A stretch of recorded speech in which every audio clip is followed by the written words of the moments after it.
Hey, boss man, how you doing? Yes, I know. I know. What time is it? Yeah, it's dinner time, isn't it? It's time to feed the dog. What time is it, Bandit? What time is it? So as you can see, I get a lot of stick and rudder around here. Yeah, I know. You are bad to the bone.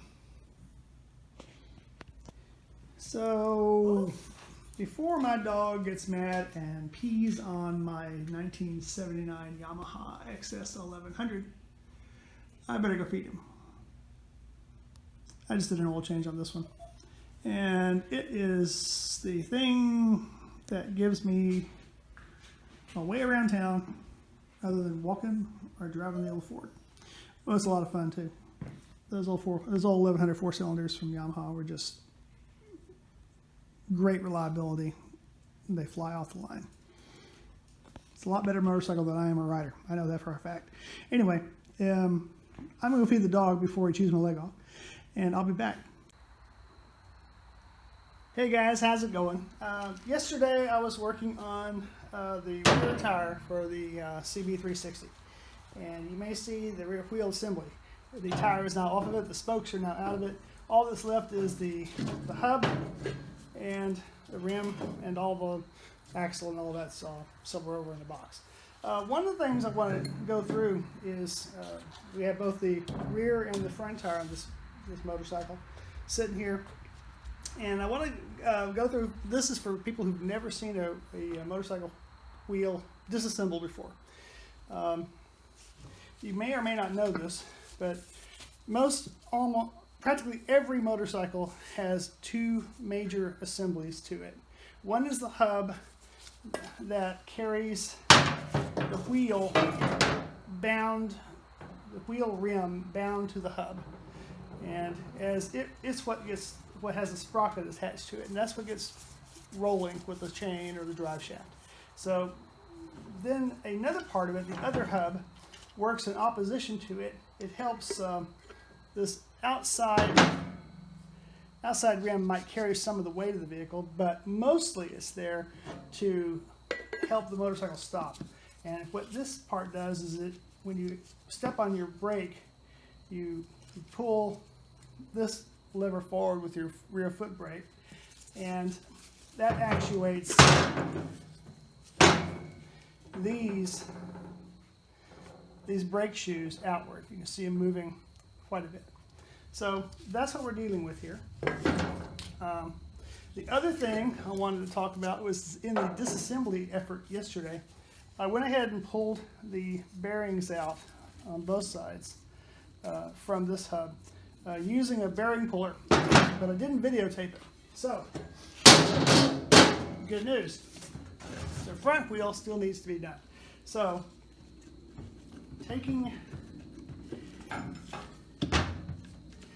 boy, that should just pop out of there. So what needs to happen is that the hub that's got the brakes on it needs to get removed from the other part of the assembly. Somehow it's stuck in there, and I'll get that removed. And then what we're going to do is take this apart, and I'm going to show you how we pull bearings out. We're going to get the tire off of this one as well. I had to wind up cutting the other tire off because it just was so brittle and rigid, there wasn't any give at all left in it. So that's what we're doing tonight. Thanks. Talk to you soon. All right. I have a bearing puller. Two non-operating bearings out of this thing.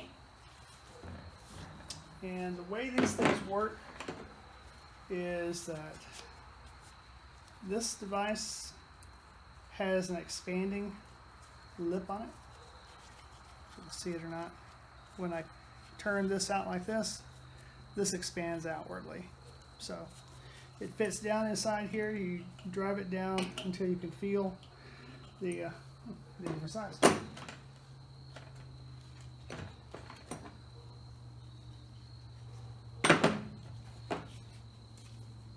till you feel the bearing. Hear it? There's a spacer inside there. And between the spacer and the bearing, you can feel the bottom race of the bearing. It drops right into it. I wonder if that'll fit if I try to go a little more slowly.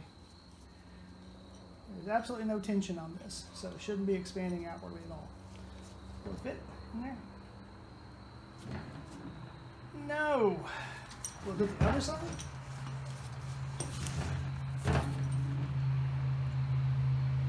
No! Of course not. The axle's the same diameter. So it's the same size on both sides. Hear it? There. So I need to drop this into position and then start expanding it. And this is going to have to flare pretty much to its maximum throw. I don't know where it's going to be. Yeah, it'll fit. Just finger tight it. Gets where it fits down the side there.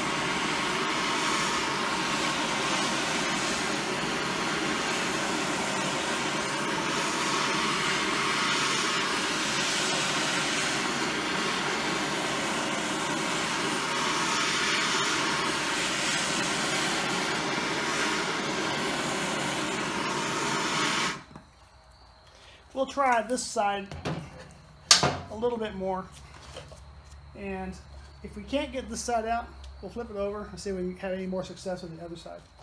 So I'm going to check my tension one more time before I start tapping it.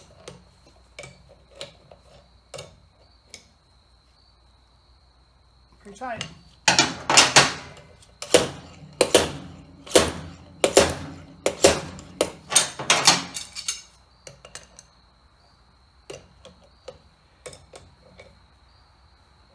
Loosens right up, doesn't it?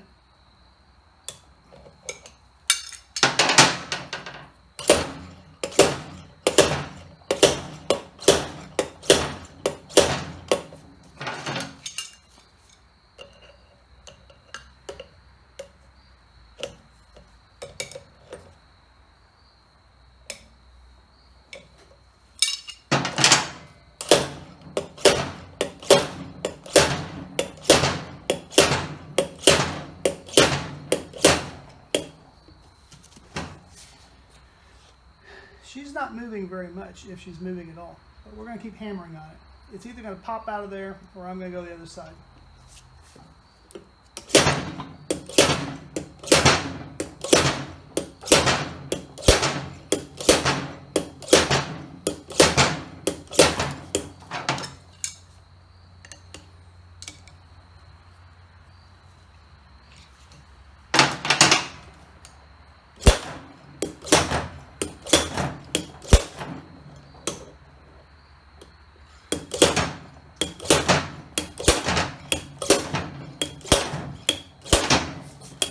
Coming out. It's moved up about 3 millimeters, 4. It's amazing how much that bearing puller loosens up in there.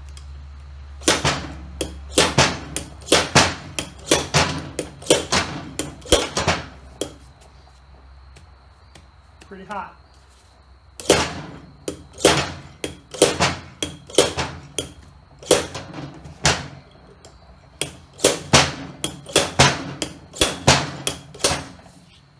Boom. Check that out. Yes. We got a bearing out. All right. She's on there.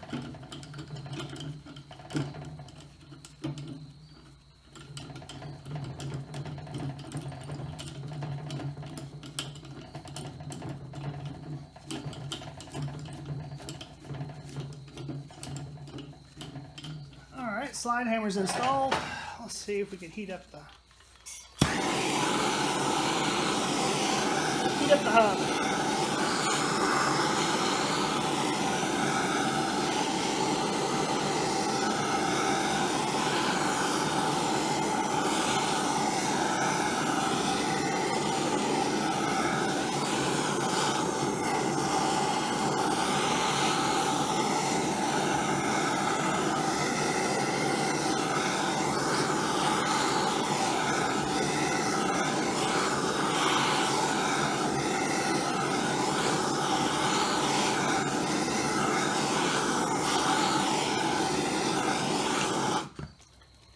If I remember this correctly, the reason this works is because the aluminum that the hub is made from, the aluminum alloy, has a coefficient of expansion that is much higher than the steel that the ball bearing races are made from.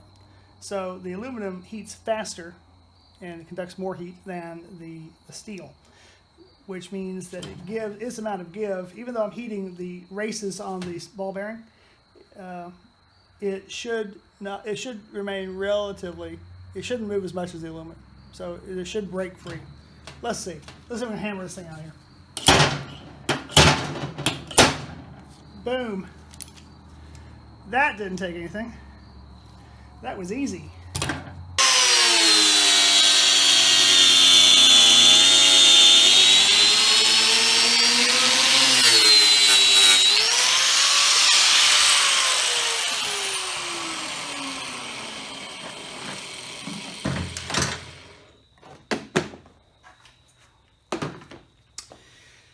Nothing smells as good as the burning rubber. All right, let's see if we can't finish off the last little bit of it right here.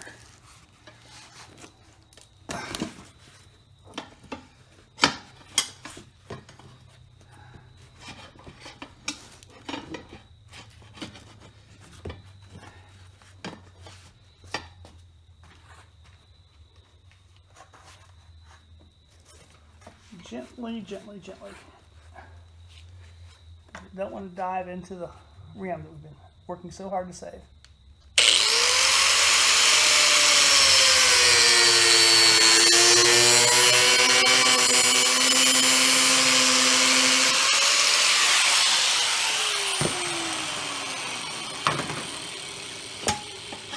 There you go. So we got the tire off the wheel. More next time. Thanks for watching. Please like and share.